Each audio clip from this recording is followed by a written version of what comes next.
Sur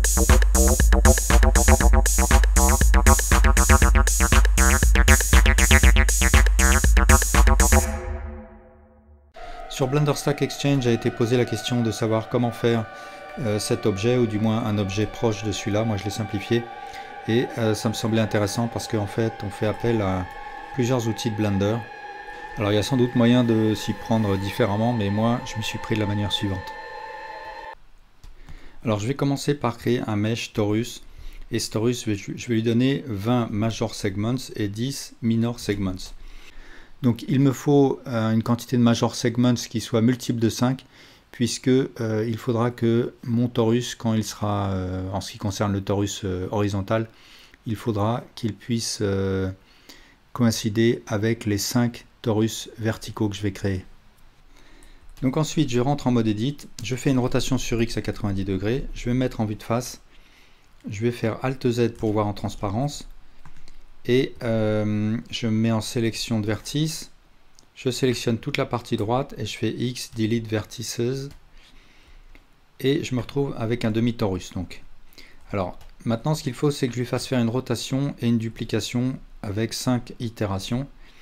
Donc j'ai plusieurs moyens de le faire. Je pourrais utiliser un array avec un objet que je ferai tourner, ou bien je peux utiliser un boolean, mais avec ces solutions je me retrouve avec des problèmes de topologie à retravailler. Donc en fait le plus simple que j'ai trouvé, c'est attribuer à mon objet un modifier mirror. Je vais créer un empty sur le centre de ma scène, enfin au même point que l'origine en tout cas de mon torus. Je vais désigner cet empty comme mirror object, et ce que je vais faire, c'est choisir les axes Y, bisect Y, flip Y, et donc mon empty va me servir d'axe du miroir. Si je lui fais faire une rotation, voilà ce que j'obtiens. Donc là j'ai une image mirrorée sur l'axe Y. Le bisect me permet en fait de fusionner le mesh avec son image mirrorée, et l'option flip me permettra de choisir quelle est la partie entre moins Y et plus Y qui sera mirrorée. Et moi c'est bien cette partie que je veux voir mirrorée.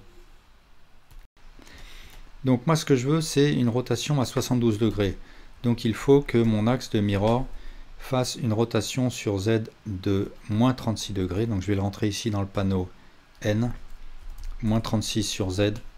Et de cette manière là, j'ai bien mon itération à 72 degrés. Donc ce que je peux faire pour créer les suivants, c'est recréer un mirror de la même manière, recréer un empty différent pour mieux le repérer. Donc par exemple un cube. Donc dans ce deuxième modifier mirror, je choisis le cube comme mirror object. Là aussi je choisis Y comme axe de mirror, et je fais faire une rotation sur Z de mon cube. Et là c'est à moins 108 degrés qu'il faut que je fasse tourner sur Z. Donc un multiple de 36. Et à partir de là, c'est pas la peine de créer un troisième mirror, il suffira que je fasse une image symétrique de l'objet tel qu'il existe. Donc ce que je peux faire, c'est tout simplement appliquer mes modifiers. Donc je sélectionne le modifier et je presse CTRL A, ou bien je vais dans le menu ici et je clique sur Apply.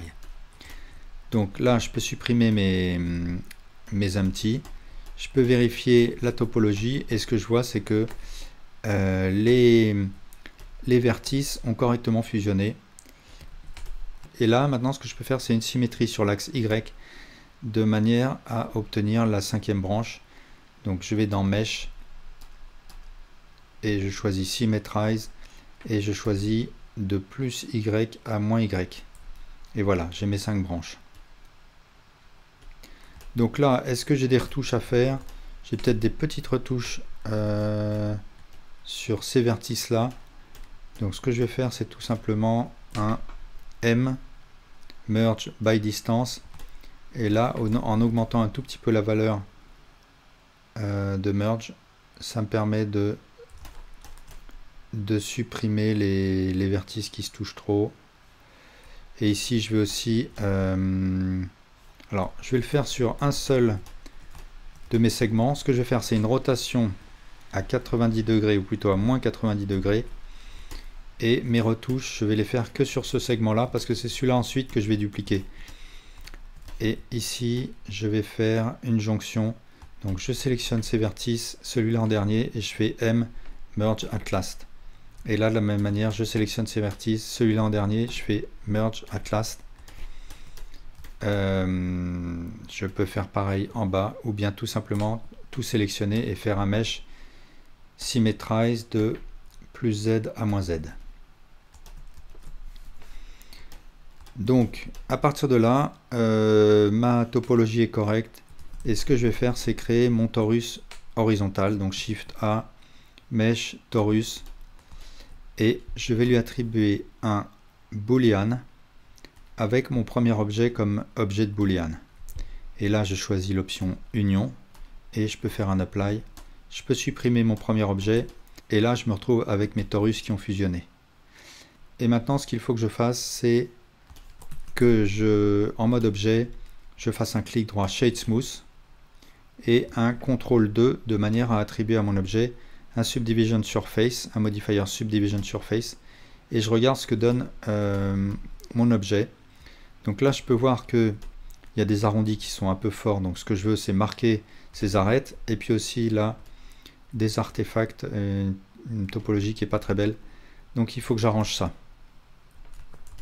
Donc ce que je vais faire, c'est seulement travailler sur un seul de mes segments, puisque après il suffira que je le duplique et que je lui fasse faire une rotation. Donc je vais me concentrer sur celui-là qui est aligné sur Y.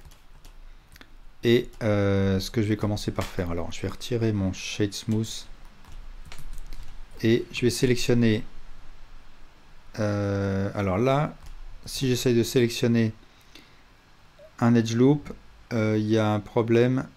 Donc c'est sans doute parce que j'ai des vertices superposés. Donc je sélectionne tout et je fais un M, Merge by Distance. Et maintenant, si je sélectionne ces edges, ça fonctionne. Donc là, je les sélectionne tous. Et je vais faire un CTRL B avec deux segments. Donc un bevel avec deux segments. Et je vais faire pareil là-haut. Donc je sélectionne ces edge loops, cela,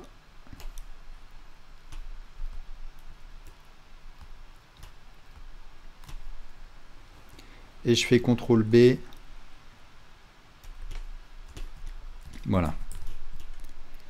Alors maintenant, si je réactive le Shade Smooth et le Subdivision Surface, j'ai mes arêtes qui sont plus marquées, mais c'est toujours pas parfait, donc il faut que je change la topologie. Alors ce que j'ai trouvé comme topologie qui marchait bien, c'était joindre ces vertices, joindre cela, et ainsi de suite. Ici, joindre ces vertices, joindre cela, et là, supprimer tous ces edges, CTRL X, et maintenant, ce que je peux voir, c'est que ça fonctionne pas mal. Alors ensuite, pour ce qui est de l'intérieur, là, la topologie fonctionne, donc on va laisser tel quel. Et puis, il reste en haut, là, ça ne fonctionne pas, mais en fait, une fois qu'on aura dupliqué et fait faire une rotation à notre segment, ça fonctionnera, donc on va laisser tel quel. Et ce qu'on va faire, c'est faire un Alt Z pour voir par transparence, et sélectionner tout sauf notre segment, donc comme ça avec le lasso par exemple. Et ensuite, je fais un X, Delete Vertices. Et je vais aussi sélectionner cet edge là et cet edge loop là. Et je fais aussi X, Delete Vertices. Je vais faire Alt Z parce que j'ai plus besoin de la transparence. Et ensuite, je vais faire une rotation à ce segment. Alors, il faut que je m'assure que mon curseur 3D est au même point que mon origine. Si ce n'est pas le cas, eh bien, en mode objet, je fais tout simplement Shift S, Cursor to Selected. Et en mode Edit, je vais basculer ici dans le Transform Pivot Point en mode 3D Cursor. Et je fais un Shift D Enter RZ72. Et je recommence Shift D Enter RZ72. Shift D Enter RZ72. Et un dernier. Voilà, donc là j'ai mes 5 segments, je sélectionne tout et il faut que je fusionne les vertices, donc avec un M, Merge by Distance. Si ça ne fusionne pas, il faut juste que j'augmente un tout petit peu la valeur ici dans le panneau Operator Box. Et maintenant, ça fusionne partout. Si ça n'a pas fusionné, il suffit de sélectionner les vertices et faire un Merge at Center par exemple. Mais en tout cas, là ça marche. Voilà, et bien merci beaucoup pour votre attention.